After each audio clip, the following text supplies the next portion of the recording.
তারাও কিন্তু কোনো বাবার মানে রাজরানী আসলা, রাজকুমারী আসলা, কোনো ছেলের মা আসলা।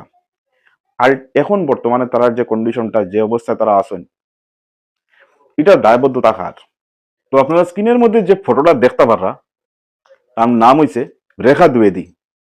তার সাইড ছেলে, একজন ছেলে আহ, এলাহাবাদ হাইকোর্টের লয়ার, বাকি আরো দুইজন আছেন, তারা অন্য তারার প্রফেশনে আছেন। ঠিক আছে? তো এই যে মহাকুম্ভ মেলা গেছে, এই মহাকুম্ভর ভিড়ের মধ্যে এই ভদ্রমহিলারে তারা ছাড়িয়ে আইসন গিয়া। ঠিক আছে? তো 80 বছরের একজন বৃদ্ধ মহিলা তার মহাকুম্ভে মেলার মধ্যে হারিয়ে গেছেন।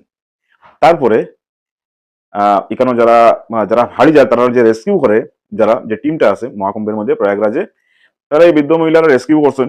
রেস্কিউ করার পরে ফ্যামিলির কথা যেখানে পরে, তখন তাই ওরকম কইলা যে আমার ছেলেরা এরকম আছে। তো জার্নালিস্টরা যখন রেস্কিউ যারা করছেন যে টিমে, তারা মানুষে যখন তার ছেলের সাথে যখন যোগাযোগ করার চেষ্টা করছেন, যোগাযোগ করছেন, তখন তার ছেলেরা এরকম মানে মন্তব্য আছিল বলে, এটা দিয়ে আমরা কিতা করতাম, কারণ তো হারিয়ে গেছেন, এখন হারিয়ে গেছেন, এটা দিয়ে আমরা বর্তমানে কোনো মতলব নাই, আপনারা যেরকম আপনারা যা ভালো লাগে করেন। ঠিক আছে? তো এটা হইছে মহাকুম্ভে গিয়া তারা একটা পুণ্য করছেন, যে তারা 80 বছরের বৃদ্ধ মারে তারা মহাকুম্ভে নিয়ে হারাই আইছেন বা ফালাই আইছেন। ঠিক আছে? বয়স্ক বৃদ্ধ সবর হওয়া লাগবে একদিন। তো আজকে যে তান এই যে 80 বছরের বৃদ্ধ মহিলার যে 60 জন ছেলে, তারা যে আজকে বৃদ্ধ মার খোঁজ খবর লইলা না গিয়ে হারাই আইছেন, কোনোদিন তারাও বৃদ্ধ হইবা, কোনোদিন তারাও বয়স্ক হইবা। এরপরে তারার লগে যদি এরকম একটা ইনসিডেন্ট হয়ে যায় যে তারাও ছেলেমেয়েরা গিয়ে যদি এরকম তারা কোন জায়গায় ধারাইয়া যায় অথবা বৃদ্ধাশ্রমে দিলায়, তখন তারা একবার হলেও ভাববো যে আমরা আমরা জীবনে কিতা করিয়ে আইছি। আর দেখুন, যেটা কর্ম করবা, এই কর্মফলটা পাইতেও লাগবো, এটা একদম বাস্তব কথা।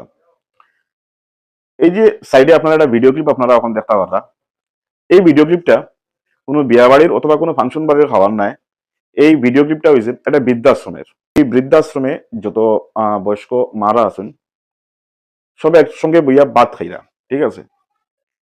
এই যে বৃদ্ধাশ্রমে যে মেয়ে লোক, বৃদ্ধ মহিলারা আছেন, মারা আছেন, তারাও কিন্তু কোনো বাবার মানে রাজরানী আসলা, রাজকুমারী আসলা, কোনো ছেলের মা আসলা।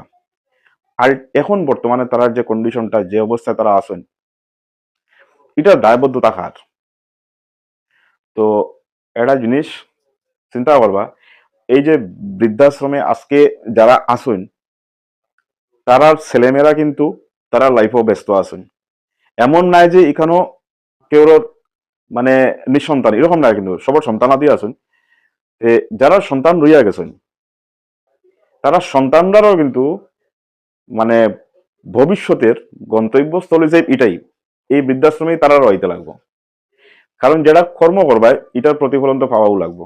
আর এটা এই জন্মেই পাইতে লাগবো, মরার পরে কিছু নাই, জীবিত থাকা অবস্থায় এই কর্মের ফলটা পাইতে লাগবো। এখন কথা হয়েছে, যারা গিয়া এই যে মহাকুম্ভে গিয়া স্নান করছেন, পুণ্য কামাই আইছেন, আর তারা এই ধরনের পাপ কিতা মা গঙ্গায় ধুইতে পারবো নি? আমি এই জিনিসটা দর্শকের কাছ থেকে জানতাম চাইমু।